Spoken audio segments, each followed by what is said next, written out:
This GIF was found within the files of the Android version of Pokemon Home. Now, you've probably seen it because it's been making its rounds on the internet, but in case you haven't, you only get to see it for the first time once, and I hope I can make your experience enjoyable.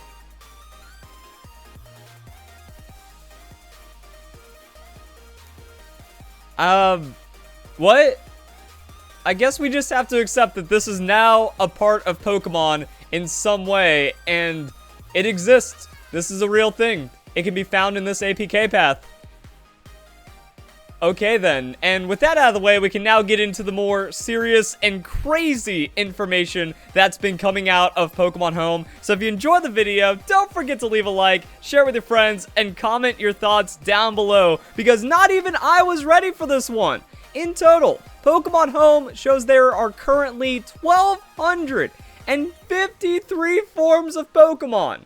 That is absolutely insane, and it's kind of amazing how it all comes together, because this was one of the numbers that came out in response to the whole Bring Back National Dex controversy. This is a Famitsu interview. This happened right after the announcement at E3. So, at the Nintendo house the other day, Mr. Masuda mentioned Pokemon that can go back and forth between Pokemon Home, Pokemon Sword and Shield. I think it's a very big decision on the development side, but please tell us again about your background and feelings about narrowing down the Pokemon that can be brought to Pokemon Sword and Shield.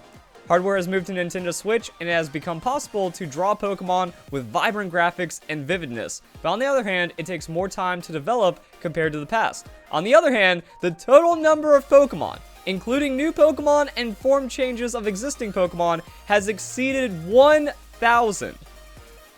This has made it very difficult to make Pokemon with a new personality and balance the compatibility in terms of battle, so competitive Pokemon, in addition to making the graphics adaptable to changes in the hardware, so giving like all of the reasons. And the biggest reason for the Dex Cut change has been balance. That's really hard to balance over 1,000 Pokemon, but it's also just the sheer amount that this is a very bloated number. And imagine Pokemon Sword and Shield.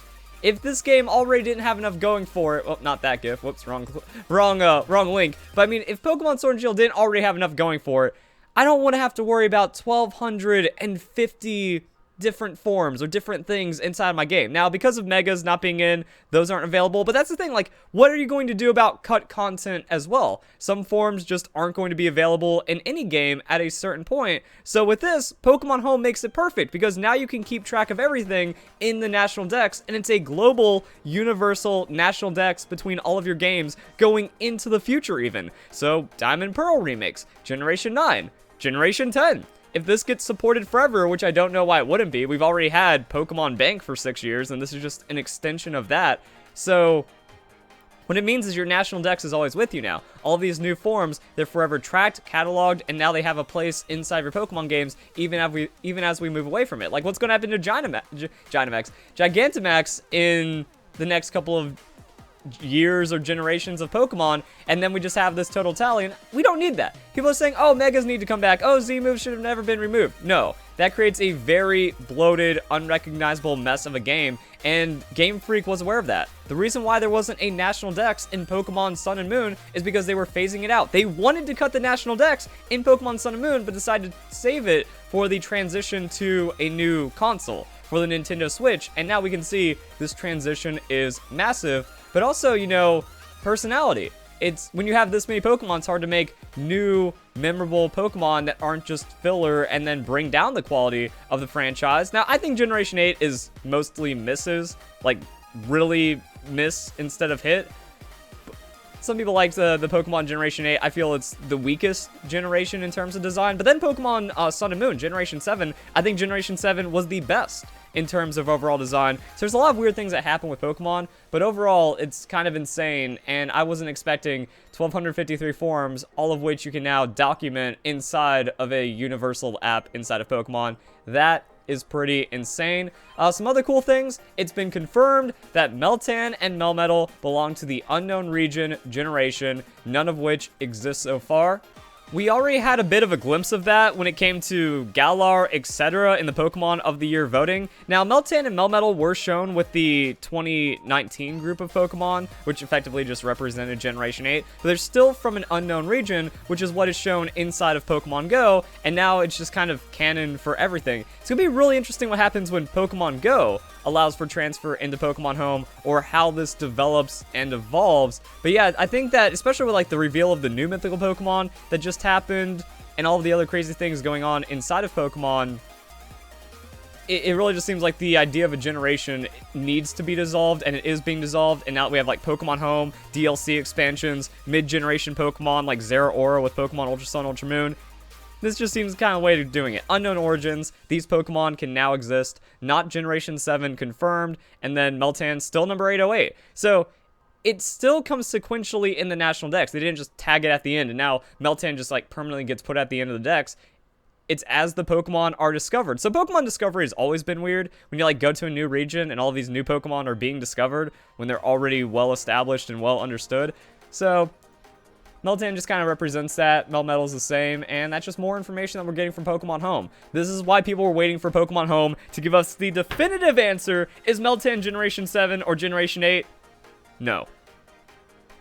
Also, we got this. I don't normally post, like, so yeah, we just have like a lot of people giving a lot of different ideas and like observations from Pokemon Home, and that's kind of why I'm compiling it in this trivia video. So don't normally post non-facts on here, but it's probably worth noting that the original color Magearna has a spot on the Pokemon Home Pokedex. Greninja has 3 for some reason, one being for Ash Greninja. Eternal Flower Floette doesn't have a spot either, at least on my Pokedex. So that was an interesting thing that came up about the Magearna.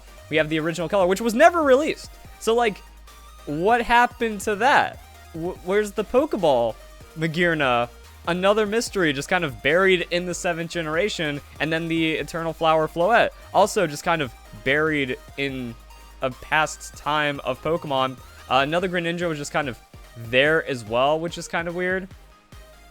So things have just kind of been going on. Found out that Rockruff also has an extra spot, which means that it and Greninja are probably for own tempo, which evolves into Dusk form, and stand form Greninja with Battle Bond. So standard Greninja with Battle Bond, which is why Ash Greninja can have it. So that's actually another really interesting thing about this, is that if the Pokemon has to have a unique event-exclusive ability, that kind of classifies it as another Pokemon. So Ash Greninja gets a form, but because of that, the Battle Bond non-Ash Greninja regular form gets it, and if you put that into your Pokemon Home, then it registers as a separate Pokemon. Same thing with Rockruff. So if you have the own tempo Rockruff, that means it can become Dusk Lycanroc. But if you don't have that specific form, it's not going to count as registered in your National Pokedex. So this is even a far more advanced National Pokedex than we've seen in other games, yet people are still mad. Bring back National Dex has always been nonsense, and I guess the idiots keep on being idiots. Oh yeah, on the Switch app, Meltan and Melmetal are also listed as unknown origins, so we covered that. However, there seems to be discrepancy into what's happening with Eternal Flower Floette. Because much like with the Pokeball Magearna, it's a mystery, but it seems Eternal Flower Floette has finally been completely abandoned. But then there's this post, right here on Nintendo Soup. Pokemon Home contains over 1,200 different Pokemon, and Eternal Flower Floette is included. So people were noting this image right here, that if you hacked it and put it in, there's like no valid data for the Pokemon. So yeah, interestingly, Eternal Flower Floette is hidden in Pokemon Home. Can't find it anywhere in the overview on Nintendo Switch and smartphone versions of Pokemon Home. It's only possible to view Eternal Flower Floette by selecting it on the smartphone version. So then we have that, and then it's still available in the smartphone version, but not on the Nintendo Switch version. That kind of shows with like the Magearna. No one has the Pokeball Magearna, so it is going to be blocked out, but it is kind of like a canon unreleased Pokemon. And Floette's kind of the same. Now, the reason why Floette's in Pokemon X and Y, that deserves its own deep dive. It's just game data, but it's also usable. Like, it had an exclusive move with animation, I believe, and it was, like, functional. But at the same time, it's also, you need to have a model for the ending scene of Pokemon X and Y for the story. So, a lot of weird stuff happening. Seems to be getting some weird, contradicting information about Floette. But I guess this Nintendo Super one kind of confirms, like, yeah, it's legit. But it doesn't have like standard Eternal Flower picturing. You just have to have it in. So I don't think Pokemon Home was ready for what happens if people hack that one in.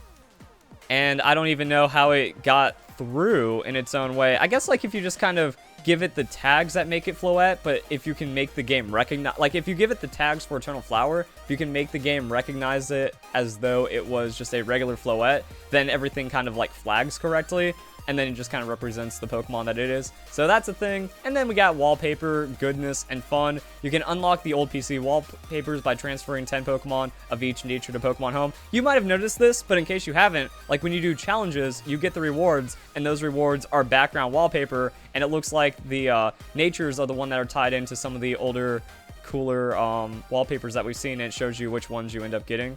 So I think that's pretty nice. And then you have like the sticker list and stuff like that. Also, there's a couple of other things you can do. Deposit 30 Pikachu, and you get this really cool Pikachu one. Deposit all of the evolutions.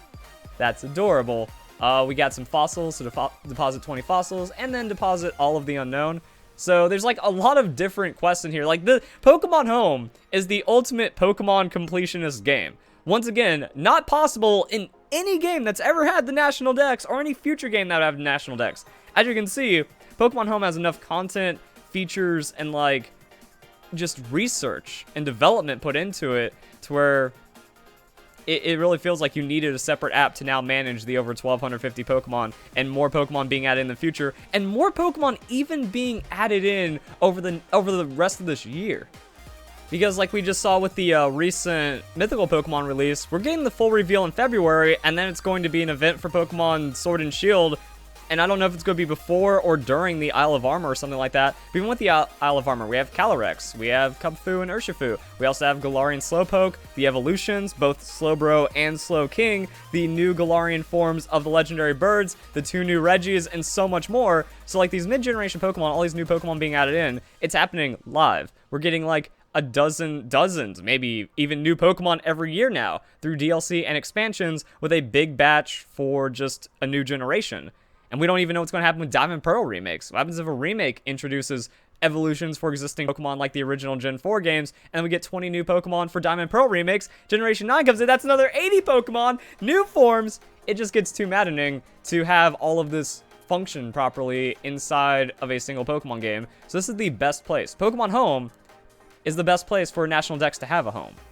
And I think it all kind of comes together even more with like all these extra little bits of information. And then you can get recognition for your achievements that you really wouldn't have inside the other games. So hope you guys enjoy the video. Hope you all have a nice day. Thank you very much for watching.